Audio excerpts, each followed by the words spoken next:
జాకీర్ నాయక్ అనే ముస్లిం మత ప్రచారకుడు తన మతం మాత్రమే నిజమైన మోక్షానికి మార్గం అని, ఆయన నమ్మిన దేవుడే నిజ దేవుడు అని ప్రజలను నమ్మించడానికి దేనికైనా సిద్ధం అన్నట్లు మాట్లాడుతుంటాడు.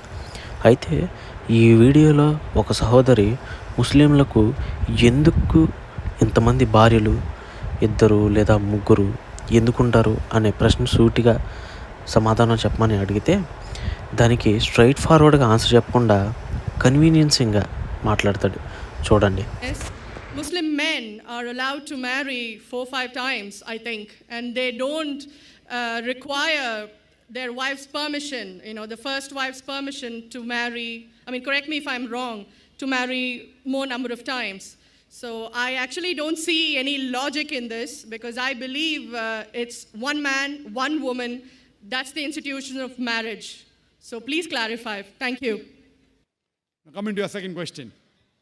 In Islam, men marry 4 times, 5 times, and they don't ask permission from the first 5. Why? As far as polygyny is concerned, a man having more than one wife, Islam is the only religion, and Quran is the only religious scripture on the face of the earth which says marry only one. There is no religious scripture besides the Quran. I'm a student of comparative religion, which says marry only one. There is no verse in the Bible, no verse in the Bhagavad Gita, no verse in the Veda which says marry only one except the Quran. If you read the Hindu scriptures in Ramayana, the father of Sri Ram, how many wives did he have? How many wives? More than one? More than one. 3 wives. Fine.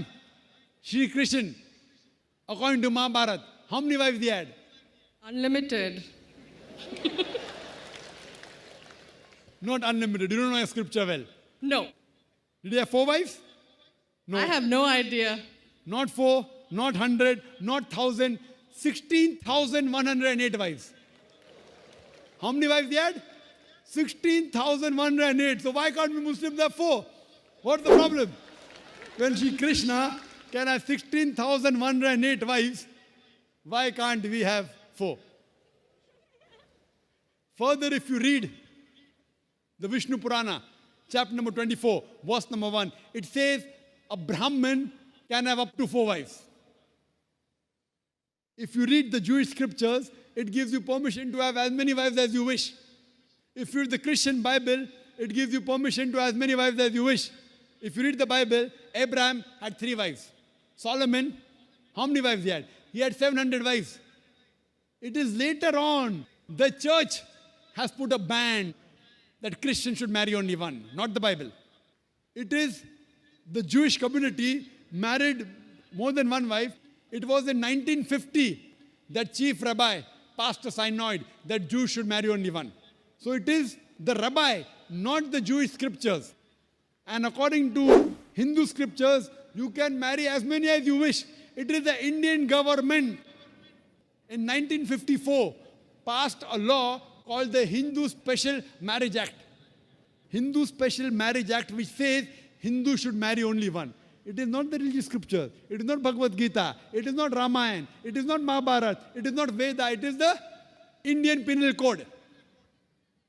The Indian government, which has passed a law in 1954 that Hindus should marry only one. But according to the statistics of the status of the women in Islam, if you read the government documents on page number 66-67, it says that Muslims do polygamous marriages. You know what is the percentage in India?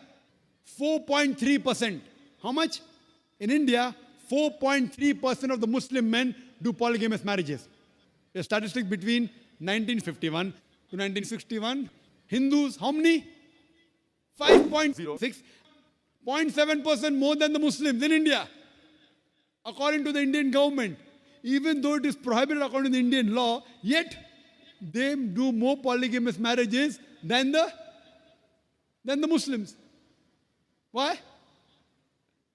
Now, let's analyze what does the Quran say. Quran says in Surah Nisa, chapter 4, verse number 3, marry women of your choice in 2s, 3s or 4s. But if you can't do justice, marry only one. This statement, marry only one, is only given in the Quran and no other religious scripture.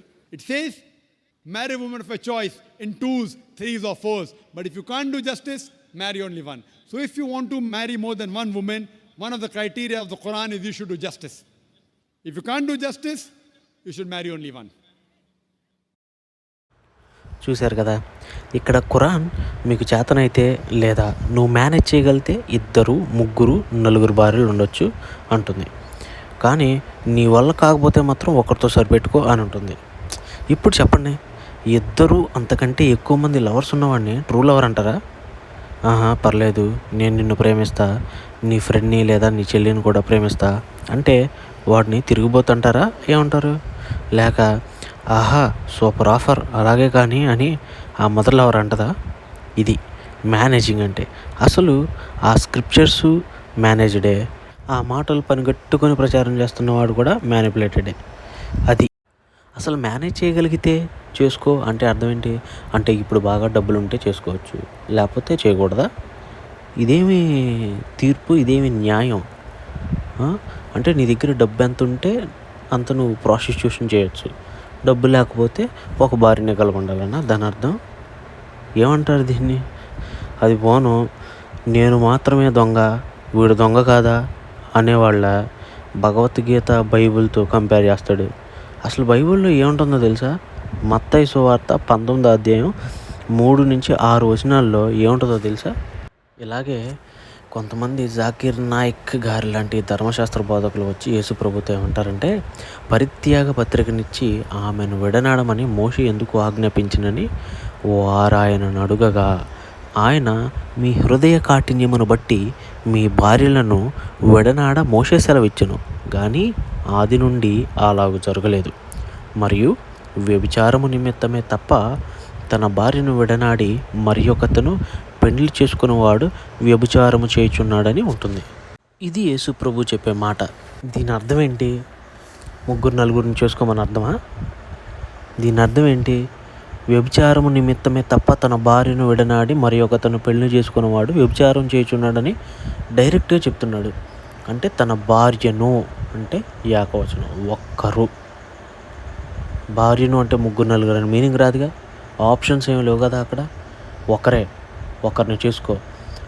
ఒకరిని చేసుకొని మళ్ళీ నువ్వు పొరపాటున వేరే ఆమెను చేసుకుంటే అది వ్యభిచారం, ప్రాస్టిట్యూషన్. అది చేయొద్దని చెప్పాడు డైరెక్ట్గా.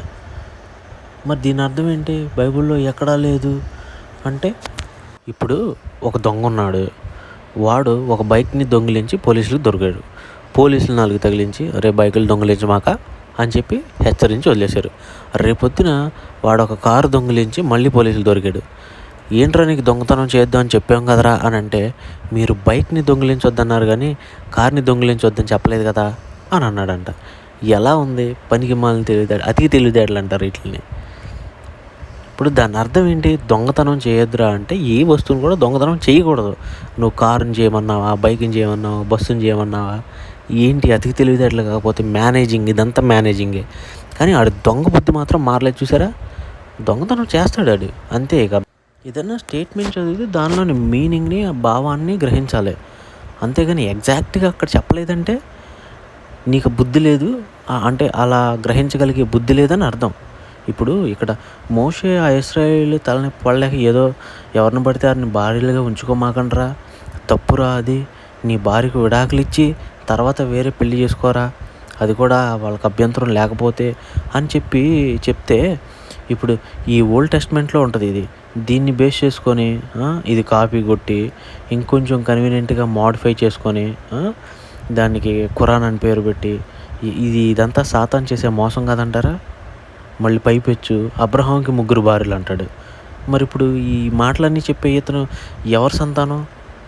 అబ్రహాంకు ఉన్న 2వ భార్యగా, 2వ భార్య సంతానమేగా.